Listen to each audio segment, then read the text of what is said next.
حبیب اللہ صلی اللہ علیہ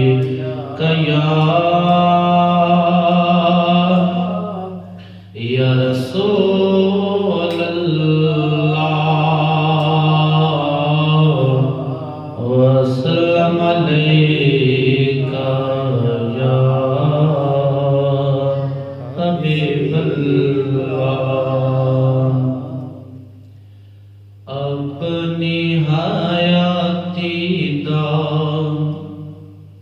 معیار ہونا چاہیدا،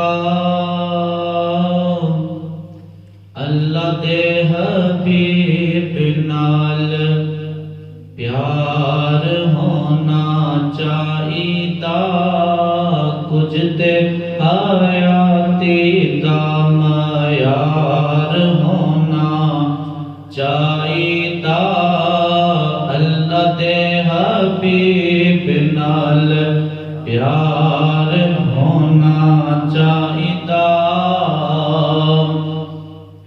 سانو یار غار نے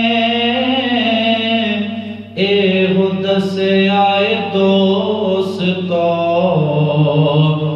سانو یار غار نے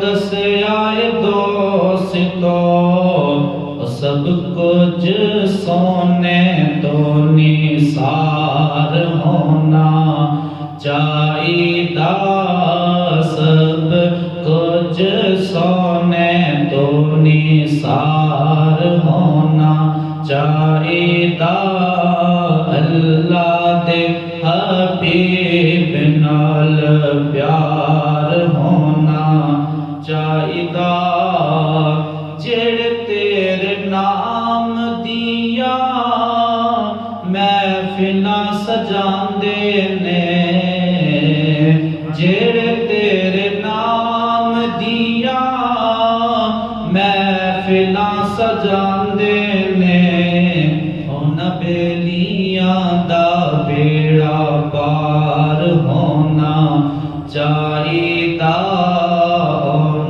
بیلیاں دا بیڑا پار ہونا چاہیدا، اللہ دے حبیب نال پیار ہونا چاہیدا،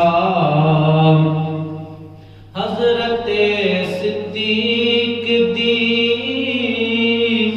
اے دل دی تمنا سی، حضرت صدیق دی اے دل دی تمنا سی، کہ یار نال یار دا مزار ہونا چاہیدا، یار نال یار دا مزار ہونا چاہیدا، اللہ دے حبیب نال پیار ہونا چاہیدا، او لباں تے نیاز ہون ساجد آخری، لباں تے نیاز ہون ساجد آخری، اس ویلے سونے دا دیدار ہونا چاہیدا، اس ویلے سونے دا دیدار ہونا چاہیدا، ہم یہ بھی کہہ سکتے ہیں، اور اکھاں اگے سونے دا دربار ہونا چاہیدا، اکھاں اگے سونے دا دربار ہونا چاہیدا، اللہ دے حبیب نال پیار ہونا چاہیدا، کچھ تے حیاتی دا معیار ہونا چاہیدا۔ تمام حمد و ثنا آقا رب الجلال کی پاک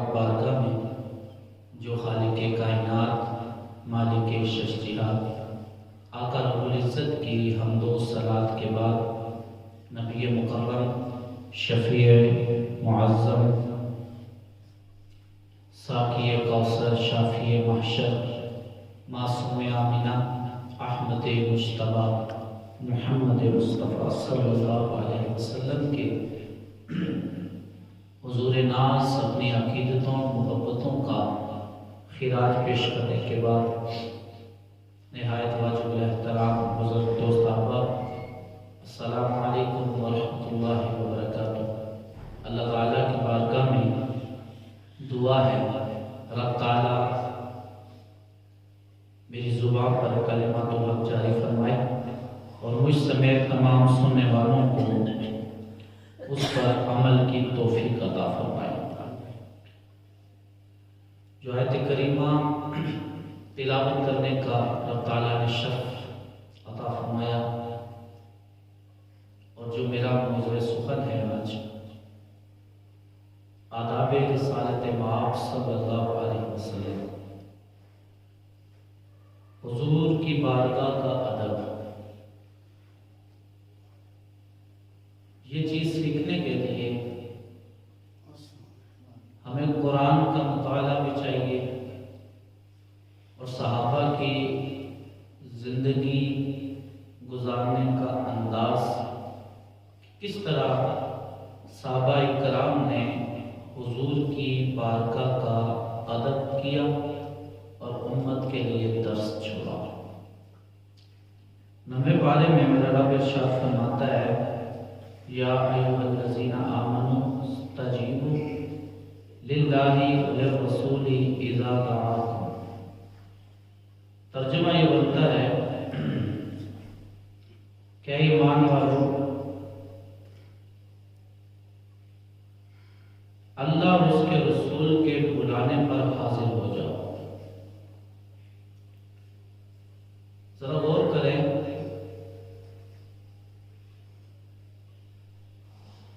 بلایا جا رہا ہے، بلانے والی دو ہستیاں ہیں، ایک اللہ کی ہے ایک اس کے رسول کی ہے، لیکن دعاکم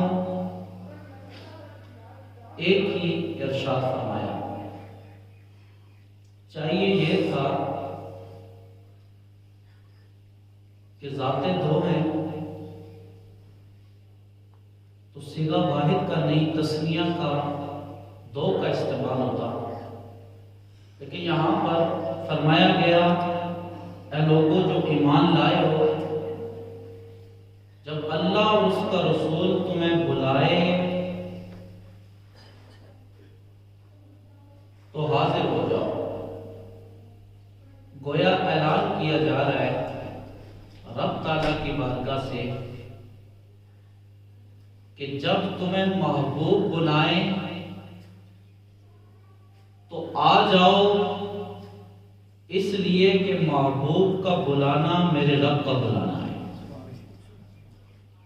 جب تمہیں میرا محبوب کوئی حکم دے تو مانو میرے محبوب کا حکم گویا رب کا حکم ہے۔ اور پھر اگلے 5ویں پارے میں میرا رب ارشاد فرماتا ہے کہ وَمَن يُطِعِ الرَّسُولَ فَقَدْ أَطَاعَ اللَّهَ،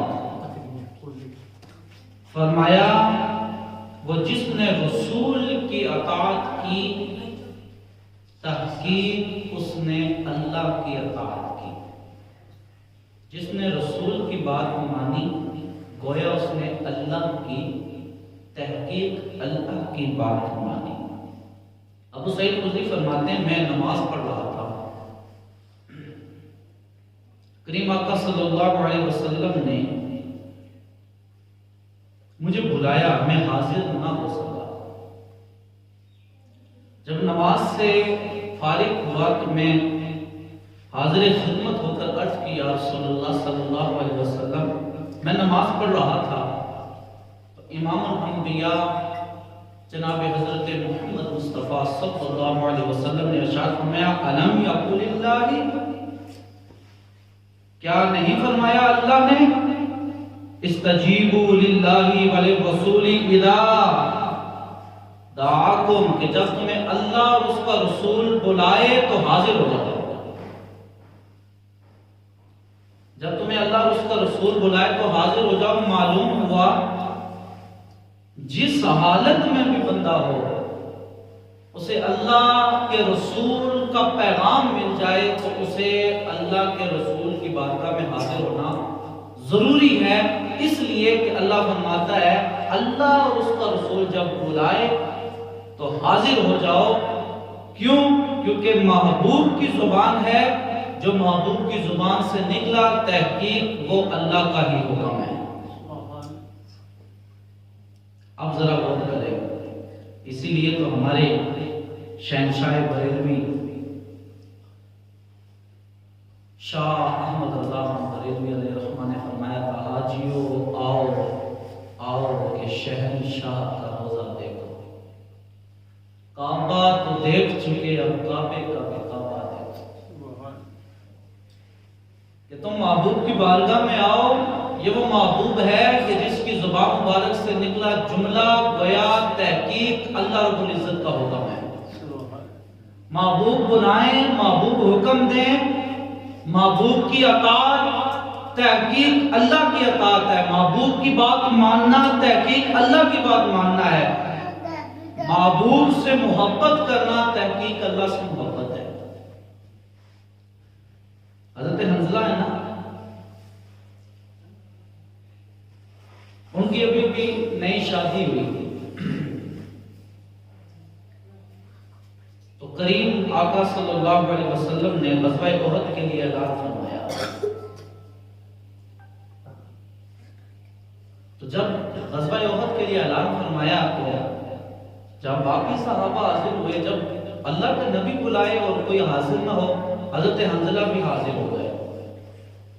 حضرت حنظلہ اپنی نوبیاہ تک بیوی کو چھوڑ کر اللہ کے رسول کا حکم جو ہی سنا تو دوڑتے ہوئے حضور کی بارگاہ میں پہنچے۔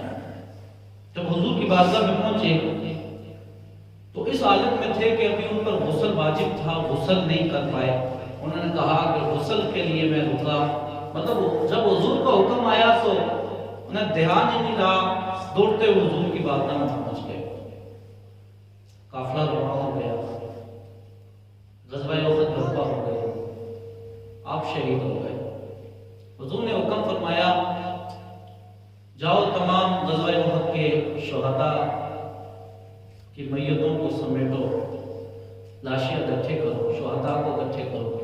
سب کو اکٹھا کیا گیا لیکن حضرت حنظلہ نہ ملے۔ اطاعت تھی نا، جس حالت میں تھے محبوب کا حکم آیا دوڑتے ہوئے چل پڑے۔ حضور کی بارگاہ میں عرض کی کہ یا رسول اللہ ایک صحابی رسول غائب ہے، حضرت حنظلہ ان کا لاشا ان کی میت نہیں مل رہی، شہید ہوئے کنفرم ہے۔ حضور نے آسمان کی جانب دیکھا اور مسکرائے، کہا میرے صحابہ پریشان نہ ہو، اس پہ غسل جنابت تھا، اسے اللہ کے نورانی فرشتے آسمان پہ غسل دے رہے ہیں۔ آسمان پر کیا دے رہے ہیں؟ غسل دے رہے ہیں۔ اطاعت کس کی تھی؟ میرے محبوب کی۔ حکم کس کا تھا؟ بلاوا کس کا تھا؟ میرے محبوب کا۔ اور جو حضور کے حکم پر بلاوے پر حاضر ہو گیا، گویا وہ اللہ کے حکم اور بلاوے پر حاضر ہوا۔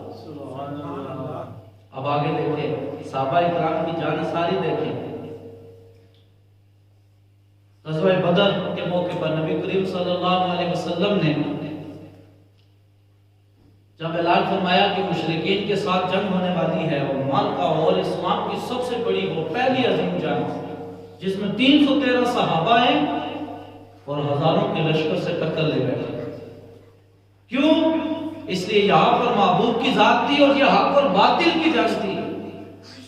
پھر اللہ نے فرشتوں کے ذریعے ان کی مدد فرمائی۔ ہم نے الحمدللہ جب جانا ہوا تو جب ہم وہاں پر تھے اور جب بدر کے مقام کی زیارت کے لیے گئے تو ہم نے دو وہ جگہ دیکھی جہاں پر اللہ کے فرشتوں کا نزول ہوا۔ ایک تو فل ریت ہے، پوری پہاڑی ریت سے بنی ہے، بالکل ریت ہی ریت ہے، اور ایک وہ مقام جہاں پر مٹی اور پتھر مکس ہے، اس کو بالکل انہوں نے چار دیواری کر دی ہے، جہاں پر اللہ کے فرشتوں کا نزول ہوا. 2 جگہ پر اللہ کے فرشتے نازل ہوئے بدر کے صحابہ کی مدد کے لیے، مجاہدین کی مدد کے لیے. ایک ریت کا پہاڑ، ریتلی علاقہ، صحرائی صحرا، اور دوسری طرف وہ مٹی اور پتھروں کے، چھوٹے چھوٹے پتھروں کے وہ جگہ بنی ٹبی، اور وہ پہاڑ چھوٹا سا بنا ہوا جہاں پر اللہ کے فرشتوں کا نزول ہوا. الحمدللہ ان آنکھوں سے دیکھنا اللہ نے نصیب فرمایا. فرشتے آئے مدد کو. تو جب صحابہ جمع ہوئے نا، تو حضور نے فرمایا میرے صحابہ مشرکین سے جنگ لڑنی ہے تو تم کیا کہتے ہو، تمہارا مشورہ کیا ہے؟ حضور کی سنت ہے نا مشورہ کرنا. کسی کوئی بھی مسئلہ ہو جائے، بڑے سے بڑا مسئلہ ہو جائے، حضور کی سنت ہے مشورہ کرنا. کہا بتاؤ کیا مشورہ ہے؟ صحابہ نے ایک جملہ کہا. صحابہ نے کہا یا رسول اللہ ہم قوم موسیٰ کی طرح نہیں ہیں کہ ہم کہیں کہ موسیٰ آپ لڑو، آپ جانو اور اللہ جانے، ہم نے تو نہیں لڑنا. یا رسول اللہ آپ حکم دیں، ہم آپ کی دائیں جانب سے بھی لڑیں گے، آپ کی بائیں جانب سے لڑیں گے، آپ کے آگے سے بھی لڑیں گے، آپ کے پیچھے سے بھی ہو کے لڑیں گے. یا رسول اللہ آپ حکم تو دیں، ہم اپنے گھوڑوں کو دریا میں ڈال دیں گے، آپ صرف حکم تو دیں. یا رسول اللہ ہم وہ نہیں کہ جو آپ کو اکیلا چھوڑ کر پیچھے ہٹ جائیں گے. یا رسول اللہ آپ حکم دیں. تو پھر جب ایسی بات ہوئی تو پھر اللہ کی نصرت آئی، مدد آئی. پھر مدد کیسی آئی کہ ہزاروں کے لشکروں کو لتاڑ کے رکھ دیا. ایک ایک صحابہ 10 20 30 کافر کی گردنوں کو کاٹے جا رہے ہیں جس طرح مولی اور گاجر کو کاٹا جا رہا ہے. نہ ادھر تلواریں نہ کچھ، کھجوروں کی ٹہنیاں پکڑ کر، کھجوروں کی ٹہنیاں بھی اتنی تلوار سے تیز کہ جس کی گردن پر لگتی تو گردن کاٹ کر رکھ دیتی. کیوں؟ کیونکہ نصرت اللہ کی آ گئی تھی، مدد اللہ کی آ گئی تھی. کیوں؟ اس لیے کہ وہ رسول اللہ کی اطاعت میں تھی. جو رسول اللہ کی اطاعت میں آ گیا، رسول اللہ کی بات مانی، اللہ کی مدد اس کے لیے پہنچ جائے. اور پھر آگے دیکھیں، وہ کہا نا، کسی نے کہا او دے حکم تے سورج مڑد آئے، او دے حکم تے سورج مڑد آئے، چند ٹوٹے ہو کے جڑد آئے، او دا حکم ہوئے تے پتھراں بولند شعور آ جاتا ہے. حضور کی اطاعت صرف انسان نہیں کرتے تھے، حضور کا کہنا صرف انسان نہیں مانتے تھے. حضور کی اطاعت صرف انسان، صحابہ یا حضور کے غلام نہیں کرتے تھے. حضور کائنات کی ہر شے حضور کی اطاعت کرتے تھے. اصل کا وقت ہے کریم آقا صلی اللہ علیہ وسلم، حضرت اسمہ بنت امیس آپ روایت کرتی ہیں، آپ کہتی ہیں اصل کا وقت تھا، حضور نے نماز پڑھ لی، حضرت علی نے بھی نماز نہیں پڑھی تھی. حضور جب نماز سے فارغ ہوئے تو حضرت علی کی ران مبارک پر سر رکھا اور آرام فرمانے لگے. اب حضرت علی وہ نمازی کہ جنہوں نے کبھی قضا نہیں کی، ادا ہی ادا ہے. اب حضور نے ادا کر چکے، علی رہتے تھے. اب حضور آرام فرمان ہے، حضرت علی کے سامنے 2 حکم ہیں. ایک وہ حکم کہ نماز جا رہی ہے، اللہ کی اطاعت جا رہی ہے، حضور کی آنکھوں کا جو ٹھنڈک ہے، نور ہے، وہ جا رہی ہے. دوسری طرف کہیں کہ حضور کو جگاؤں، نماز پڑھوں. کبھی میں نے نماز قضا نہیں کی، ادائی کی، اور آج قضا ہو جائے گی. جب حضور پر کے چہرے پر نظر پڑے تو کہا کہ اگر حضور کو جگاؤں تو یہ حضور کی تعظیم کے خلاف ہے، ادب کے خلاف ہے. حضور کی نیند خراب ہوئی تو میری نماز کس کام کی؟ کیونکہ آپ کے سامنے حکم تھا نا، آپ کو پتا تھا کہ اللہ رب العزت نے فرمایا ہے کہ جو رسول اللہ کی اطاعت کرے گا تحقیق وہ اللہ کی اطاعت کر رہا ہے. کہا وہ بھی عبادت ہے، لیکن یہاں پر اطاعت لازم ہے کہ رسول اللہ کی آرام پہ خلل نہ آ جائے. اب آنکھوں میں آنسو آ گئے، آنسو آئے تو چہرہ مصطفیٰ پر، رخسار مصطفیٰ پر وہ پھولوں سے معطر، خوشبو سے بھری رخسار مبارک پر آپ کے آنسو گرے. حضور بیدار ہوئے. حضور نے کہا یہ کیا ماجرا ہے؟ کہ یا رسول اللہ صلی اللہ علیہ وسلم ہمیشہ جب سے نماز فرض ہوئی ہے علی نے ادا پڑھی ہے، قضا کبھی نہیں پڑھی.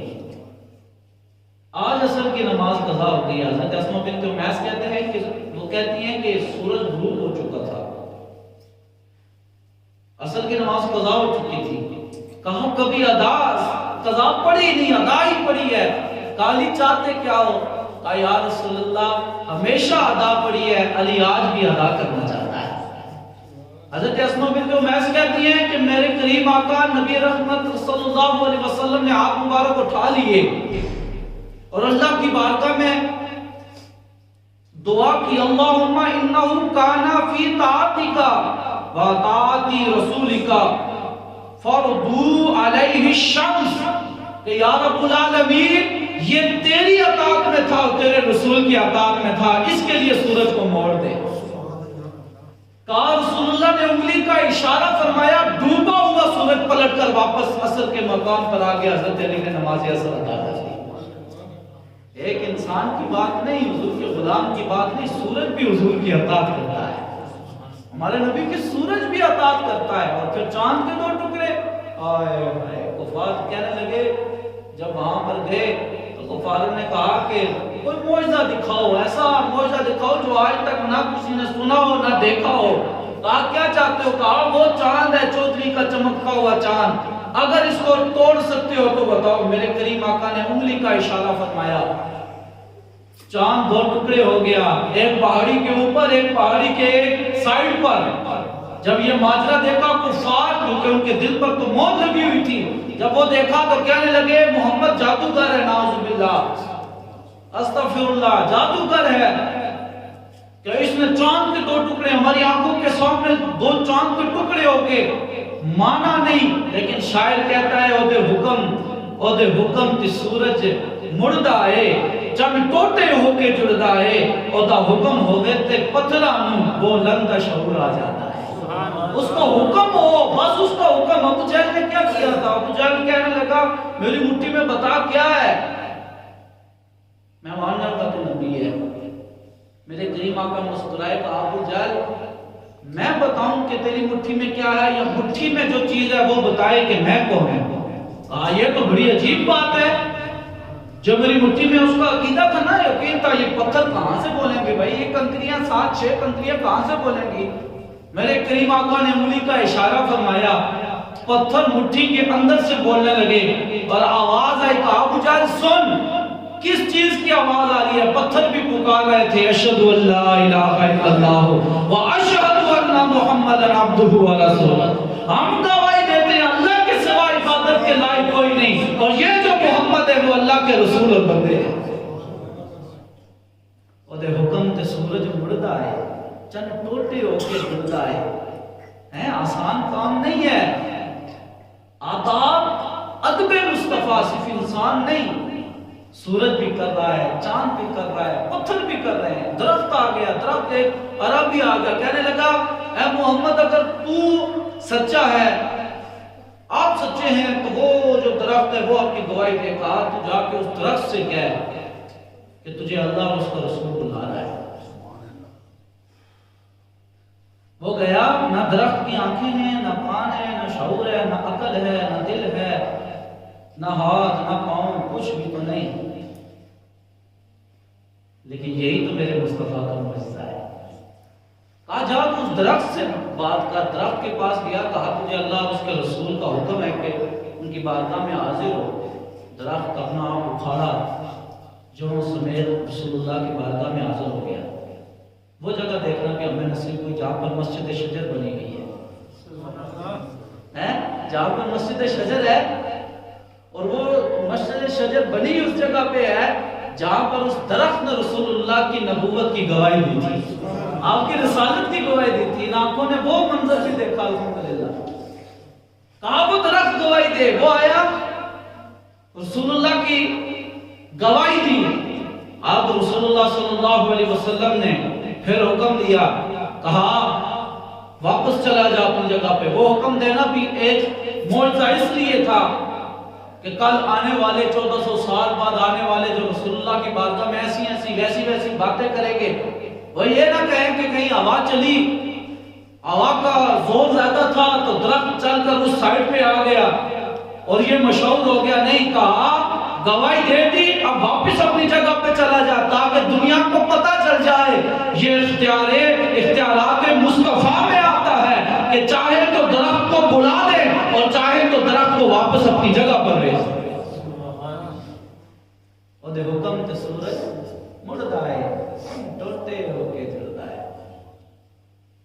کریم آقا صلی اللہ علیہ وسلم کے صحابہ، انہوں نے ہمیں ادب کر کے بتایا ہے رسول اللہ کی بارگاہ میں ادب ایسے کرنا ہے۔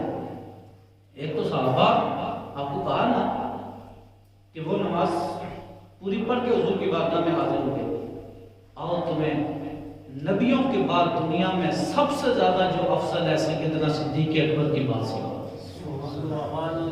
ایک دن رسول اللہ صلی اللہ علیہ وسلم لیٹ ہو گئے، تاخیر ہو گئی۔ اب صحابہ نماز میں انتظار کر رہے ہیں کہ رسول اللہ آئیں گے، نماز پڑھائیں گے۔ جب کافی دیر گزر گئی تو صحابہ نے ابو بکر کی بارگاہ میں عرض کی کہ ابو بکر، آپ کی بڑی محبت ہے حضور سے، اور حضور کی بڑی محبت ہے آپ سے، آپ مصلی پر جلوہ گر ہو جائیے اور نماز پڑھائیے لوگوں کو۔ بڑے اصرار کے بعد آپ مصلی پر کھڑے ہوئے، اللہ اکبر کیا تھا کہ صدیق اکبر کو حضور کی خوشبو آنا شروع ہو گئی۔ ادھر پچھلی صف والوں کو پتہ چل گیا کہ حضور اپنے حجرے مبارک سے باہر تشریف لے آئے ہیں۔ انہوں نے ہتھیلی پر ایسے مارنا شروع کر دیا۔ حکم بھی یہ ہے کہ اگر کسی کو پیچھے وہ کرنا ہے تو ہتھیلی پر مارو تاکہ اسے پتہ چل جائے جس چیز کا آپ اسے کہنا چاہ رہے ہیں۔ پچھلی صف والوں نے ایسے کرنا شروع کر دیا، حضور کی خوشبو ابو بکر صدیق کو آ گئے۔ کیا یہ عشق تھا؟ آگے کھڑے ہیں، حضور پیچھے سے تشریف فرما ہو رہے ہیں اور یہاں پر خوشبو آ گئی حضور کی۔ ابو بکر صدیق قدم اپنے پیچھے کرنے لگے۔ حضور نے حکم فرمایا ابو جہل اپنی جگہ پہ ٹھہر جاؤ، لوگوں کو نماز پڑھو۔ ابو جہل پھر پیچھے آ رہے ہیں۔ حضور نے پھر حکم دیا۔ اب لوگ کہیں گے بھئی حکم، جب حضور نے حکم دیا تو بس کھڑے ہو جانا چاہیے تھا، لیکن اصل بات یہ نہیں ہوتی۔ ادب کے بھی دو چیزیں ہیں، ایک ہوتا ہے حکم، ایک ہوتا ہے رضا۔ ایک ہوتی ہے حکم، ایک ہوتی ہے رضا۔ جس طرح آپ اپنے مرشد کریم کے پاس جائیں نا، ان سے کہیں کہ حضرت اجازت ہے۔ اب آپ مرشد سے مانگ رہے ہیں جانے کی اجازت، اب مرشد تھوڑا ہی کہے گا نہیں ادھر بیٹھ جا۔ اصل چیز یہ ہے کہ مرشد کی بارگاہ میں حاضر ہوں تو انتظار کریں کہ مرشد چاہتے کیا ہیں، مرشد کی رضا کیا ہے۔ کیا مرشد یہ چاہتے ہیں کہ میں چلا جاؤں؟ کیا مرشد چاہتے ہیں کہ یہیں پہ ٹھہر جاؤں؟ رضا اور ہے، حکم اور ہے۔ یہاں پر حکم تھا کہ ٹھہر جاؤ، لیکن یہ بھی تھا کہ مصطفیٰ راضی کس میں ہے اور اللہ کس میں راضی ہے۔ پیچھے پلٹے، جب سلام پھیرا، حضور نے نماز مکمل پڑھائی۔ حضور نے نماز مکمل کرنے کے بعد سلام پھیرا تو کہا ابو بکر، جب تجھے حکم دیا کہ ٹھہر جا نماز پڑھا، ابو بکر رونے لگے، کہنے لگے یا رسول اللہ، ابو بکر کوئی عام نہیں تھے، سردار کے بیٹے تھے، خود بھی سردار تھے، غریب بھی نہیں تھے، امیر تھے، اپنا اصل اسلوب تھا، اپنی ایک شہرت تھی، اپنا ایک مقام تھا عرب کے اندر، آپ کا، آپ کے والد کا۔ لیکن کہا یا رسول اللہ وہ بعد کی بات ہے، جب آپ کی غلامی اختیار کر لی، اب ابو قحافہ کے بیٹے کی کیا مجال کہ وہ آپ کے آگے کھڑا ہو کر نماز پڑھائے؟ یا رسول اللہ یہ ممکن نہیں تھا، آپ پیچھے آ جائیں اور ابو بکر مصلی پہ ہو۔ ادب کا تقاضا یہ تھا کہ ابو بکر مصلی چھوڑ دے اور مصطفیٰ مصلی پر آ جائے۔ ادب تھا، ادب۔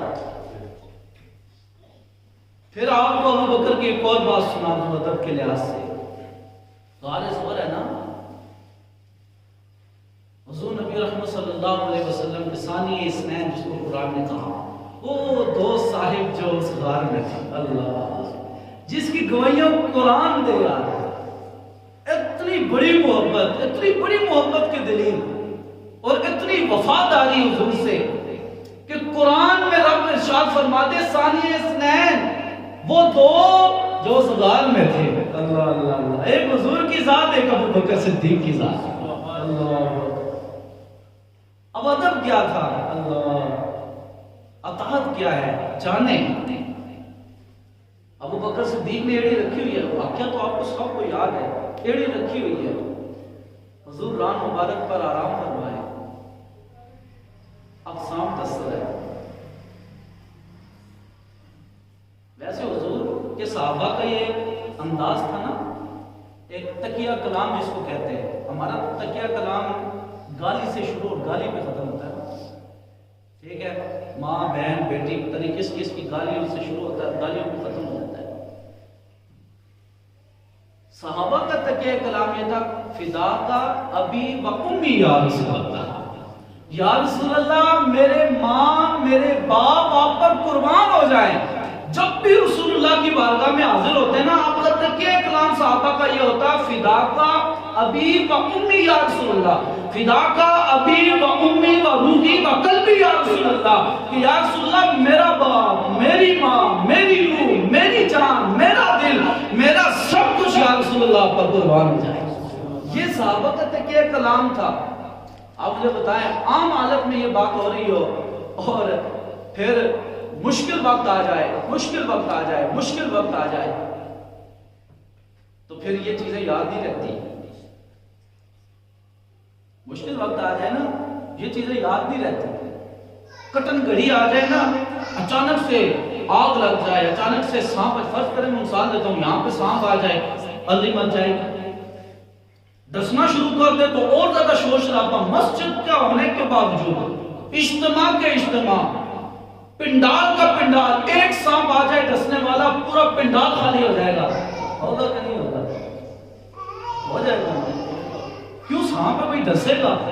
آئے قربان جائے صدیق اکبر کی وفا، ایک سانپ آ جائے ہماری چیخیں نکل جائیں، وہ سانپ ڈسے جا رہے ابو بکر صدیق کو، اور آپ کی ران مبارک پر حضور کا سر مبارک ہے، آپ چہرہ والضحیٰ کو دیکھ رہے ہیں، زلف باللیل کا نظارہ کر رہے ہیں، سانپ ڈسے جا رہا ہے، درد کی شدت بڑھ رہی ہے، جتنی بار ڈس رہا ہے اتنا زیادہ درد ہو رہا ہے، زبان سے کوئی جملہ نہیں نکلا لیکن آنکھوں نے اپنا صبر توڑ دیا۔ وہاں سے آنسو چلا ابو بکر کے رخساروں سے ہوتے ہوئے داڑھی مبارک کے آخری بال سے ٹپک کر رخسار مصطفیٰ پر گرے۔ جب وہاں پر گرے مصطفیٰ کی آنکھ کھلی اور کہا ابو بکر کیا بات ہے، سنو، ہمیں تو چیخیں نکل جائیں ایک سانپ آئے، لیکن سنو وفا کا اور ادب کا یہ منظر ہے۔ اس وقت بھی درد کی حالت میں بھی صدیق ادب کرنا نہیں بھولے، کہا فدا کا ابی و امی و روحی و قلبی و مالی یا رسول اللہ، یا رسول اللہ آپ پر باپ بھی قربان، آپ پر ماں بھی قربان، ابو بکر کی جان دل روح بھی قربان۔ ابو بکر یہ تو ہے مانتا ہوں، میں تیری عقیدت کو بھی جانتا ہوں تیری وفا کو بھی جانتا ہوں، بتا مرد بات کیا ہے؟ آنسو کیوں ٹپکے؟ کہا یا رسول اللہ سانپ ڈسے جا رہا ہے، سانپ ڈسے جا رہا ہے، لیکن ادب کرنا نہیں چھوڑا۔ کہا یا رسول اللہ کبھی ابو بکر نے یہ نہیں چاہا کہ آپ کی نیند میں خلل آئے اور ابو بکر کو آرام آ جائے۔ یا رسول اللہ ابو بکر کی جان بھی قربان ہے، مال بھی قربان ہے، سب کچھ قربان ہے، ابو بکر چاہتا ہے بس آپ کی رضا، اور آپ کی رضا ابو بکر کو مل گئی تو ابو بکر سے اس کا رب بھی راضی ہو جائے۔ ایک صحابی انس بن ثابت بن، وہ اونچا سنتے ہیں، جو آیت بینات میں نے پہلے پڑھنے کا شرف حاصل کیا، یا ایھا الذین آمنوا لا ترفعوا اصواتکم فوق صوت النبی۔ اللہ رب العزت نے فرمایا میرے نبی کی آواز سے اونچی آواز نہیں کرو، اور یہ حکم صرف اس بارگاہ تک نہیں تھا، یہ بھی سمجھنے کی بات ہے۔ آج ہم جو زبان سے نکالتے ہیں جملے اللہ ہی خیر کرے، ہمارے ایمان کی اللہ حفاظت فرمائے،